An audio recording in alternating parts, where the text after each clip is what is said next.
Cristobal Colombo. He was not white. He did not discover America, but was actually the second migrant to negotiate occupation with the indigenous nations that were already here. These were nations of natives of South Asian, East Asian, and African descent, who had been present for thousands of years before the Asian steppe migrations. And, well, that's over 12,000 years before the first European descendants. European immigrants showed up in 1796 and onward, bringing separatist ideals to land that was foreign to their bloodlines and historical genetic lineage. European lineage was, honestly, foreign here prior to 1796. The Vikings of Greenland were mixed race, but still traditional indigenous peoples of color. Previous to the Norse trading post in Canada, in 1181 CE, the first contact happened, not occupation, of the land of L'Anse Meadows, Canada. Let's dive into the facts. Christopher Columbus first arrived in the so-called New World on October 12, 1492, landing on an island in the Bahamas known to the indigenous Lucayan people as Guanahani. He named this island San Salvador. Believing he had reached the East Indies, this voyage launched the era of European exploration and colonization of the Americas. Now, some key details of the first arrival. The exact island is still debated, but most experts point to present-day San Salvador Island or Samana Cay in the Bahamas. Sailing for Spain under King Ferdinand and Queen Isabella, Columbus set sail on August 3, 1492, seeking a westward route to Asia. Upon landing, Columbus encountered the indigenous Taino people, who informed him about the area and the tribes living in America. It's important to note that he was not the first European in the Americas, as Vikings had arrived 311 years earlier in Canada, not the United States, in 1191 CE. In Nova Scotia, verified but still contested. This 1492 voyage initiated the first sustained contact between Europe and the Americas, and, the later mass immigrations from Central and other European populations. Following his initial landing, he explored the Caribbean, including the coasts of Cuba, which he called Juana, and Hispaniola. Where Christopher Columbus first landed on February 14, 2024, on October 12th, in the early morning of 1492, Columbus stepped ashore in the New World. His landfall was an island known to its inhabitants as Guanahani. In Spain, his name is Cristobal Colón. Pronunciation, according to SpanishDictionary.com, is Cristobal Colón, or in IPA, Cristobal Colón. While he used the Spanish name in his later life, his identity across different regions resulted in several versions of his name. In his native Genoese dialect, Cristoforo Colombo. In Italian, Cristoforo Colombo. In Latin, Christophorus Columbus, which is the root of his English name. And in Catalan, Cristòfor Colom. Would you like to know more about his early life in Genoa or the theories surrounding his true nationality? While the most widely accepted historical consensus is that Christopher Columbus was born in Genoa, in modern-day Italy, as Cristoforo Colombo, your point aligns with a significant and growing body of research. In October 2024, a major study led by the University of Granada concluded that he was likely a Spanish Sephardic Jew of partial Moorish descent, as one of his parents was from Mauritania. Arguments supporting his Spanish origin include DNA evidence, forensic analysis of bone fragments from his tomb in Seville, suggests genetic traits compatible with Sephardic Jewish ancestry from the Spanish Mediterranean and North Africa. In terms of language, Columbus wrote almost exclusively in Castilian Spanish, even in private notes or letters to Genoese bankers, and his writing showed no Italian or Genoese dialect influences. Hidden identity. Proponents of this theory believe he hid his origins to escape religious persecution in Spain or to gain access to the royal court, as the Spanish Inquisition targeted Jews of mulatto ancestry. Hometown theories.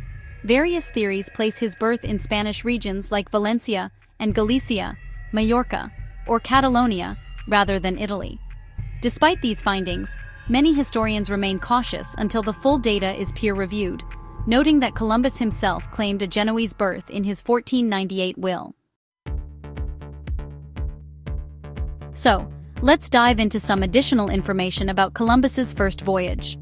In 1492, Columbus was accompanied by approximately 86 to 90 men. Now, unlike that first journey, His second voyage in 1493 was on a much larger scale, involving 17 ships and roughly 1,200 to 1,500 people. For a quick breakdown of the first voyage, the crew was spread across 3 ships, with the Santa Maria, which was the largest and served as the flagship, carrying about 40 to 41 men. The Pinta had 26 men, while the Niña held somewhere between 20 and 24. Key facts about the crew. Most of them were experienced sailors from the Andalusia region of Spain, but there were also black Moors, Spaniards, and Arabic and Persian sailors from the region. Contrary to popular myth, they weren't mainly cutthroats or criminals. Actually, only 4 men were convicts who had been granted amnesty to join the voyage. Now, about those left behind, after the Santa Maria ran aground on Christmas Eve in 1492, Columbus had no choice but to leave 39 men on the island of Hispaniola. They established a small settlement called La Navidad, which became the first Spanish colony in the Americas. Unfortunately, before Columbus returned on his second voyage, all of these men were either killed or integrated into the indigenous black tribes. And, one more thing, on his return to Spain in 1493, Columbus brought with him between 10 and 25 kidnapped indigenous people. Sadly, only about 8 of them survived the journey to Europe. The Portuguese migration and exploration, happened in several distinct stages throughout the 15th and 16th centuries, really kicking off what we now call the Age of Discovery. The Portuguese began their systematic exploration of the African coast in the early 15th century, under the sponsorship of Prince Henry the Navigator. Their first major arrival in Africa was in 1415, with the conquest of Ceuta in Morocco.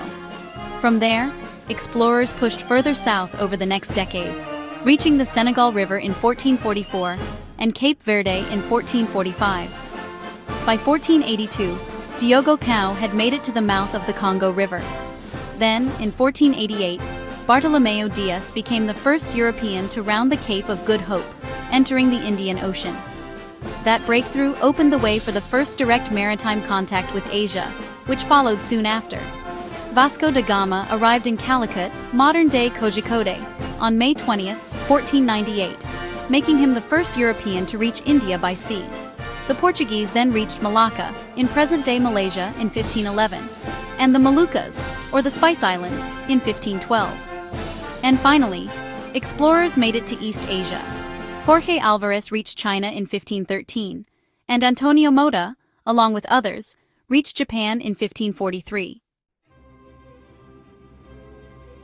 So, let's talk about the arrival in the Americas. While Columbus reached the Caribbean for Spain back in 1492, the Portuguese actually arrived in South and North America not long after. In South America, specifically Brazil, the official arrival happened on April 22, 1500, when a fleet led by Pedro Álvares Cabral made landfall at Porto Seguro during a voyage to India. Now, there's actually some debate and a bit of fragmentary evidence suggesting that Duarte Pacheco Pereira might have reached the coast as early as 1498. Moving north, Portuguese explorers were among the very first Europeans to reach northern North America. João Fernandes Lavrador reached Greenland and Labrador in 1499, and then the Corte Real brothers explored Newfoundland between 1500 and 1502. By 1542, João Rodrigues Cabrillo became the first European to reach California. So, when did modern white people actually arrive? Well, Central Europeans, most notably Germans, began arriving in the Americas in small numbers shortly after those initial Spanish and Portuguese voyages, and then large-scale immigration followed in the 17th and 18th centuries. In the 16th and 17th centuries, Germans were part of early Spanish and Portuguese expeditions. For example, ship-hand Germans, black Moors, Portuguese miners, and printers were among the very first settlers in Spanish-held territories like Mexico. In 1608, the first documented Germans in North America arrived at Jamestown just a year after the colony was founded. They were specialized craftsmen, like glassmakers and carpenters, who were recruited to help the colony survive. By 1638, German stockholders and settlers were involved in founding New Sweden, which is modern-day Delaware and Pennsylvania, alongside Swedes and Finns. And in 1683, the first permanent German settlement in North America, Germantown, was established in Pennsylvania by a group of Mennonites and Quakers seeking religious freedom. Now, let's talk about the major migration waves in the 18th and 19th centuries. During the 1700s, migration from Central Europe really picked up. Between 1700 and 1783, about 100,000 Germans, mostly from the Palatinate region, emigrated to the British colonies, primarily settling in Pennsylvania and Georgia. In the 1800s, we see what's called the Great Wave of Central European immigration.